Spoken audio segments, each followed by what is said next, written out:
Alright guys, let's quickly revise accounting standard 4, accounting standard 5 and accounting standard 29. Starting off with accounting standard 4 guys, events occurring after the balance sheet date. I'll revise guys, please pay attention. So this standard as such better talks about how are we going to account for transactions or for events as such guys that basically occur after the balance sheet date but before the date of approval of books of accounts by a competent authority. If the balance sheet date is such guys as say 31st March 2024 and the date on which the books of accounts are going to be approved is 30th June 2024, we are talking about events that are occurring after 31st March but prior to 30th June 2024. Because the books of accounts have not been finalized yet, we will have to decide should we make an adjustment as such guys as on 31st March 2024 only, or are we supposed to make an adjustment in the next financial year, that is 2024-25. If an event is occurring on or before the balance sheet date, you do not have an option. Obviously, you will have to adjust as such guys in the same financial year. If an event is occurring after the date on which the books of accounts have been approved, there is no question of you going back as such guys and adjusting your books of accounts. Hi Anna. If it is after the date of approval of books of accounts. If it is after the balance sheet date but before the date of approval of books of accounts, only then you talk about whether you should. You have two options. You will have to adjust it guys in the previous financial year, that is as on the balance sheet date, or do it better in the next financial year. For this purpose better, we have divided our events as such guys into two categories: adjusting events and non-adjusting events. Adjusting events as such guys are those events that relate to the conditions that existed as on the balance sheet date. There was a precondition that existed as on the balance sheet date is something that occurred after the balance sheet date is only providing more evidence about the conditions that existed as on the balance sheet date. So if the condition relates to the balance sheet date, then there is no other question as such better. You will have to compulsorily provide or adjust as such guys your financials as on the balance sheet date itself. You will not have to wait for the next financial year. However guys, if that event as such guys is indicative of conditions that arose subsequent to the balance sheet date, then we classify that as a non-adjusting event. Because none of the conditions existed as on the balance sheet date as such guys, you do not have to adjust your balance sheet as on 31st March. You will have to adjust all the values of assets and liabilities in the subsequent financial year. Alright, check whether the conditions existed as on the balance sheet date or not. Now examples as such guys of adjusting events as such guys, I told you better. First one was insolvency of a customer. Even if you are getting to know about the insolvency of a customer better after the balance sheet date, we normally assume that insolvency arises on account of series of events, which implies that the condition of insolvency existed as on the balance sheet date. So even if you get to know about the insolvency on 10th of April as such better, you will have to provide for doubtful debt as on 31st March only, provided debtor existed as on 31st March in your books of accounts. Are we clear guys? The next example better in relation to adjusting events that we did better was if there's any settlement as such better that has been entered into with your employees for retrospective increase in wages as such guys, and the talks of those increase in wages were already in place as on the balance sheet date, then better it will be classified as an adjusting event. Negotiations should have commenced prior to the balance sheet date. So even if you get to know about the final amount as such better after the balance sheet date as such guys, you will still have to consider that as an adjusting event. If it is prospective increase in wages, nothing relates to the previous financial year better, you will not have to record anything in the last financial year. Then guys, the next example that we did as such better was if there is loss on account of theft as such guys, we normally assume that any theft as such better can be easily identified by merely having proper internal controls and checks in place. So the theft condition better existed as on the balance sheet date. So even if you get to know about the theft as such guys as on a later date as such better, you will have to provide for that loss as on the balance sheet date only. Are we clear about this? Next example better. If there were cases filed against the company as such better which were pending as on the balance sheet date as such guys, but then the court settlement as such guys only comes on a later date as such better, you will have to provide for that loss as on the balance sheet date itself. You cannot postpone loss recognition. Now non-adjusting events का already बोल चुका हो बेटा that no adjustment is required in your books of accounts as such guys. However, there are exceptions to this. First example of a non-adjusting event beta is loss on account of an earthquake, loss on account of fire accident. There will be no condition that existed as on the balance sheet date, because no condition existed as on the balance sheet date is better. You do not have to provide for those losses as on the balance sheet date. You will directly do it in the next year. We have also come across a case beta in which contract cost increase on account of unexpected heavy rains. Condition of rainfall, ये मत बोलना पहले से मालूम था there was a depression in Bay of Bengal is better, and that is what is resulting in this full case. Condition did not exist as on the balance sheet date. Now exceptions beta to non-adjusting event, guys, is that if at all there is a material event as such, but a significant event that has occurred after the balance sheet date, though it is non-adjusting, you will still have to make a disclosure in notes to accounts as such, guys. When I say notes to accounts as such, you still have to make a disclosure as such beta in the board of directors report of the competent authority. अगर significant item as such, guys, समझ में आ रहा है, main as such beta is if it is a significant item. Example beta was acquisition of a business. You will have to make a disclosure in board of directors report, guys. If the non-adjusting event, guys, questions the ability of the entity as such beta to be a going concern, then you will have to restate the financials, guys, on a non-going concern basis, even if it is a non-adjusting item. Plus, if there is anything in relation to dividend as such, guys, though dividend is supposed to be a non-adjusting event as such beta, you're supposed to disclose the amount of dividend that was proposed under notes to accounts. Is that clear? So these are the three cases as such, guys, under non-adjusting events. Any doubt in this, guys? Though the name of the standard beta is contingencies and events occurring after the balance sheet date, now it's easier. AS4 beta still talks about contingencies and provisions, but those contingencies and provisions that are not covered by accounting standard 29. AS29 starts with the meaning of the word provision as it is a liability which requires a substantial degree of estimation. Any provision that is not disclosed as a liability is still covered by AS4. The only provision that is left is provision for doubtful debts. Are we clear? Because it is not disclosed as a liability. ये technical difference हमारे को ज़रूरत नहीं है बेटा. It doesn't really matter whether it is covered by this or the other standard, because the underlying accounting principle is still the same. Are we clear about AS4, guys? Question standard chota tha beta, there was nothing else apart from this. Moving on to the next standard is beta, which is AS5. I told you beta AS5 ka naam is net profit or loss for the period, prior period items, guys, and changes in accounting policies. However, it covers four important things beta. You have net profit or loss for the period, prior period items, changes in accounting estimates, and changes in accounting policies. As per AS5 as such, guys, ordinary activities are those activities that an entity undertakes on account of his business and any activity that is incidental thereto. Extraordinary activities are clearly distinct from ordinary activities and are not expected to recur frequently. Extraordinary activities ke examples beta will be loss on account of earthquake, loss on account of fire accident, refund of government grant, receipt of government grant. Receipt of government grant for past expenses, guys, or immediate financial assistance, or if there is sale of land as such on which the factory is situated, or there is an attachment of property as such, guys, by the lender. All of these are examples of extraordinary activities. Now, it is mandatory as per the standard beta to divide your net profit or loss for the period into two heads. How much is net profit or loss from ordinary activities? How much is net profit or loss beta from extraordinary activities? This is easily done beta on the face of P&L only by writing it as profit or loss before extraordinary items beta. You make an adjustment for extraordinary items, then you write profit before tax. Deduct taxes, you will arrive at profit after tax. Mandatory disclosure like this, there is no other alternative, provided you have extraordinary items. Now, under ordinary activities also as such, guys, it says if there are such items which are of such size, nature or incidence that their separate disclosure is required for proper understanding of the financial performance of the entity, you will have to disclose them separately. These items as such beta are called as exceptional items. The examples of exceptional items beta is writing down inventories to NRV beta, if there is sale of fixed assets, sale of long-term investments, guys, if there is retrospective changes in any legislation, guys, litigation settlements. How are we supposed to disclose this exceptional items? Again, two alternatives. Either on the face of P&L statement as such beta, you can show what is the impact of exceptional items on your current year profitability, guys, or you can give a separate disclosure under notes to accounts. On the face of P&L, if you're doing it, you will write profit before extraordinary and exceptional items, make an adjustment for exceptional items, arrive at profit before extraordinary items. Continue thereafter beta. Make an adjustment for extraordinary activities, arrive at profit before tax, deduct the amount of taxes. If it is under notes to accounts, guys, I told you do not club it with any other item. Write it as a separate line item. This is how you're supposed to do it for exceptional items.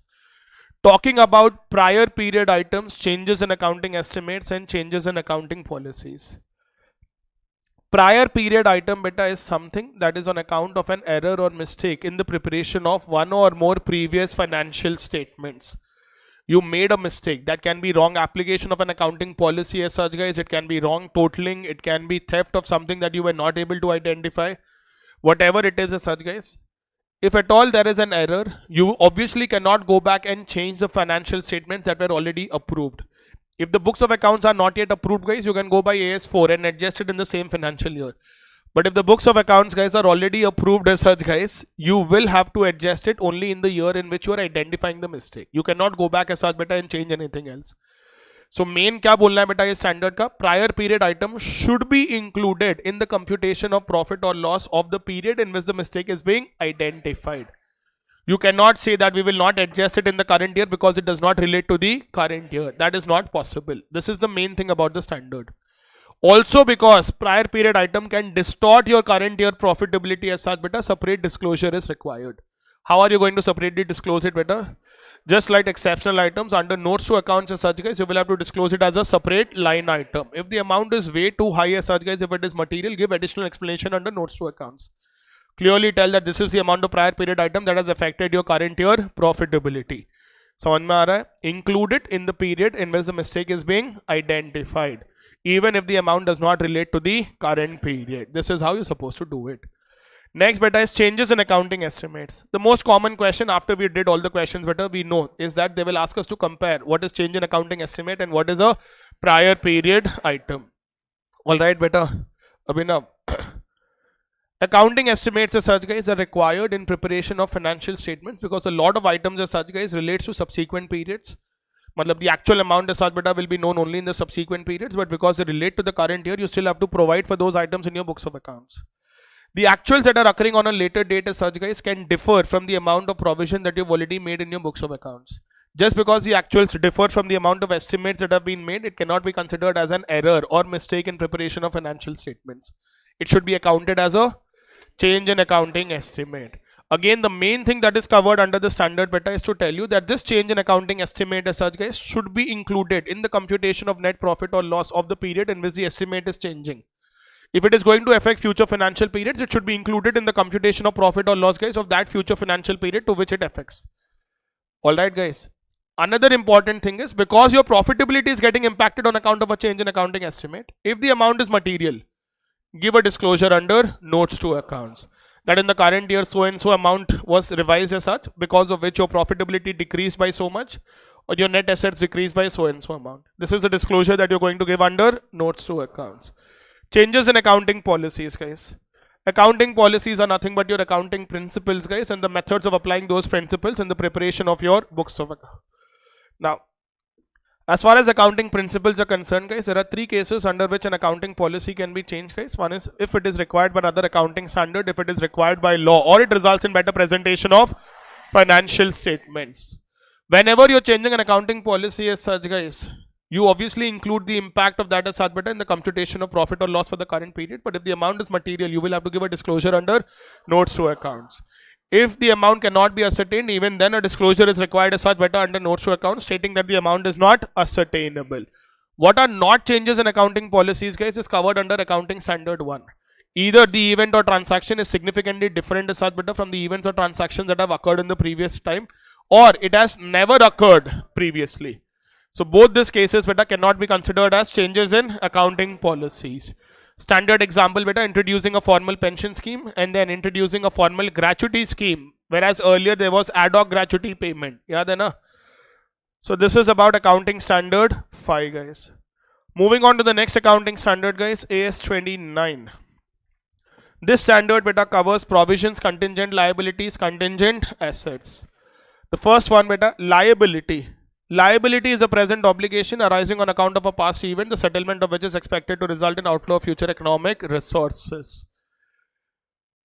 A provision, guys, is a liability which requires a substantial degree of estimation. You will have to compulsorily recognize a provision in your books of accounts if 3 conditions are met. All the 3 conditions should be met.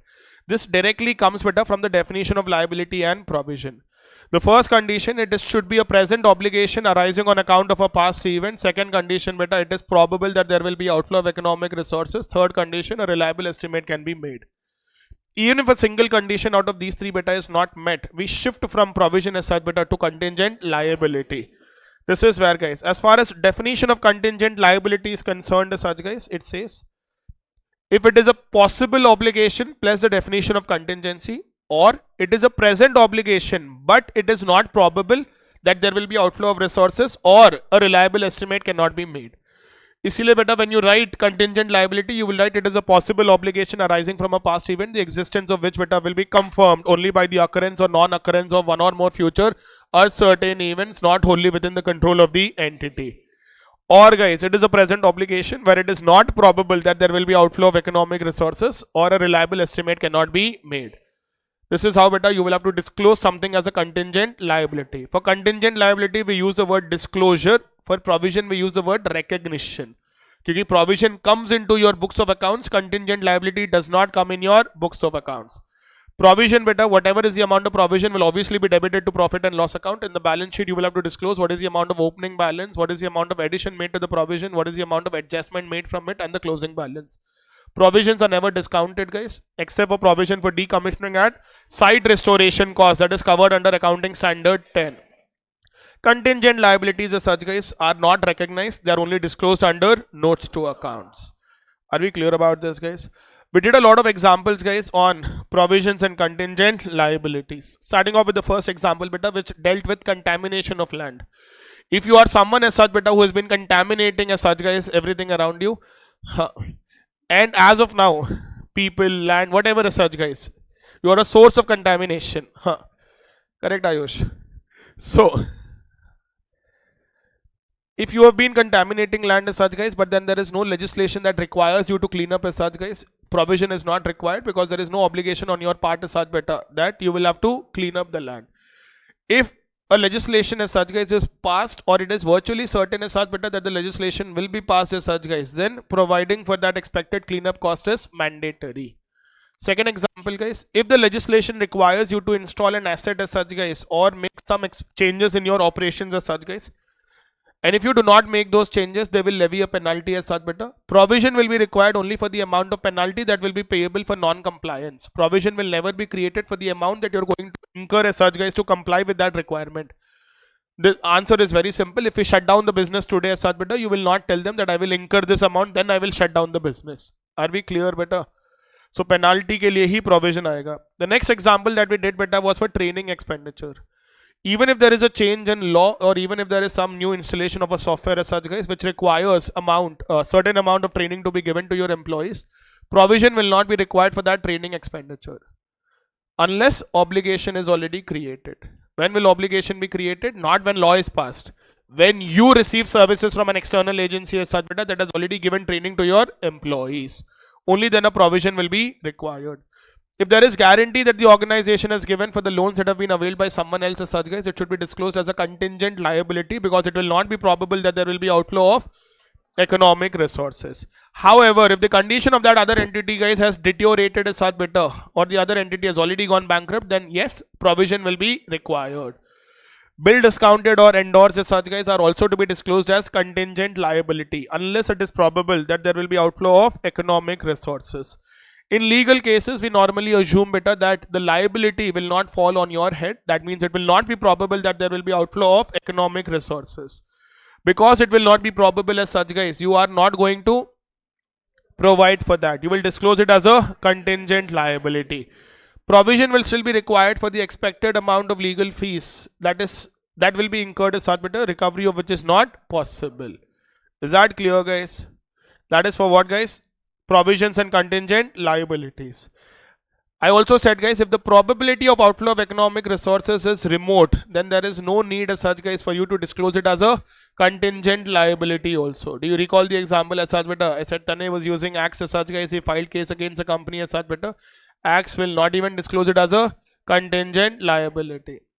After that, beta, is contingent asset. Contingent asset में multiple scenarios कुछ नहीं है. Directly, beta, with this, it is a possible asset, the existence of which will be known, guys, only by occurrence or non-occurrence of one or more future uncertain events, not only within the control of the entity.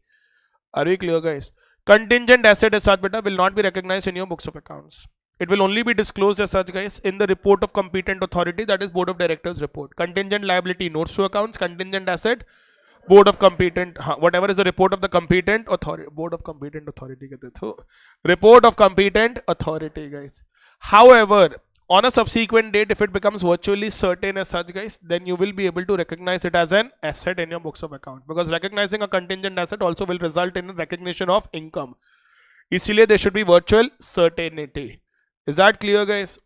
After that, beta, reimbursement. Against any provision as such, beta, if you have the right to receive the amount from a third party, whatever right that you have should be separately recognized as a reimbursement asset, provided the recognition criteria, guys, for that reimbursement is met. Now, the two examples that we have covered for this as such, guys, is one is cost plus contract.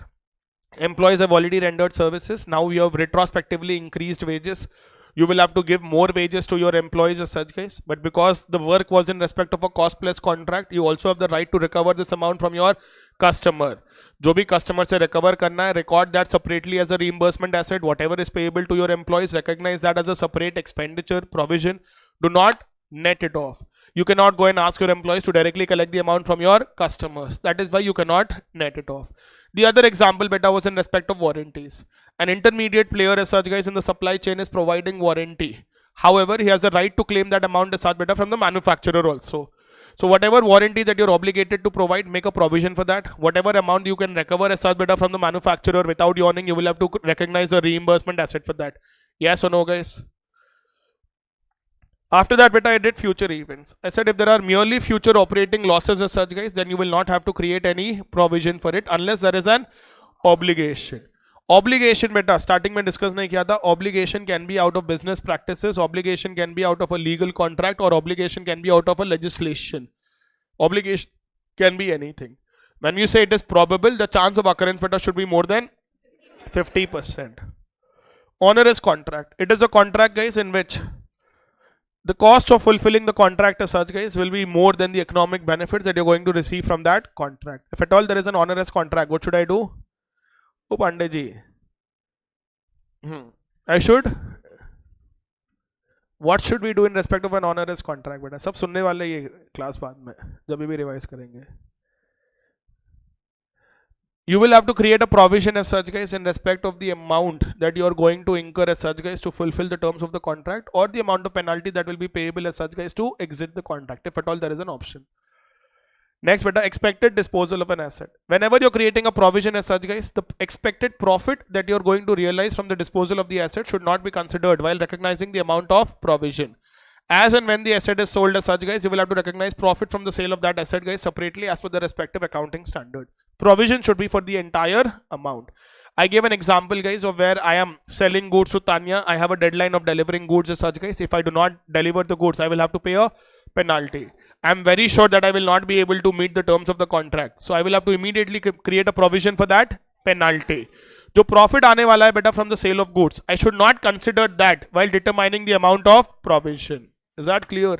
Last one, beta, was restructuring. If at all an organization is undertaking restructuring activity, which can be change in organizational structure, change in product line, changing the location of your operations as such, guys, you will have to create a provision for restructuring expenditure if only the recognition criteria is met. Recognition criteria is met, matlab obligation should be created. If an obligation is not created, you do not have to recognize as such, guys, any provision for that expenditure. After that as such, beta, in determining the total amount of provision to be created as such, guys, you should not consider the amount of marketing expenditure, investment in new centers, retraining your employees as such, beta, or relocating your operations. This will be provided as and when the corresponding obligation is created.